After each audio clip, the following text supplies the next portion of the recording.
Alam nyo ba na ang pagkapanalo ni Miss Mexico bilang Miss Universe 2025 hanggang ngayon ay hindi pa rin ito matanggap ng mga fans ng pageant community, kaya naman nagkaroon ng kiosk protest ang mga Thai. Dahil hindi umano deserve ni Miss Mexico ang kanyang pagkapanalo. Ito ang video, panoorin nyo.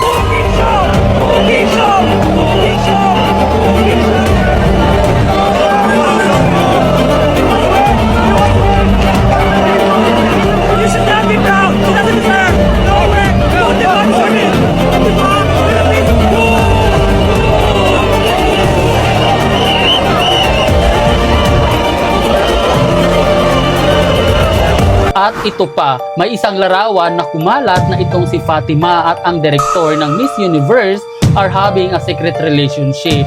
Sa likod ng kanyang pagkapanalo ay mayroon din daw itong business purposes.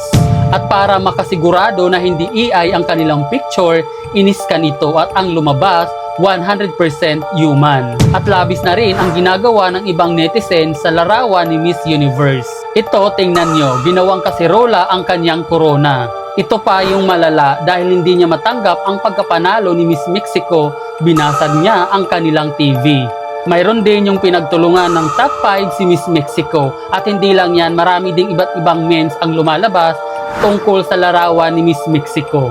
At mayroon ding nagko-comment na hindi maganda tungkol kay Miss Mexico, katulad dito na para daw siyang decor sa Christmas tree na nahulog. Ano ang opinion nyo sa pagkapanalo ni Miss Mexico at ano ang masasabi nyo tungkol dito?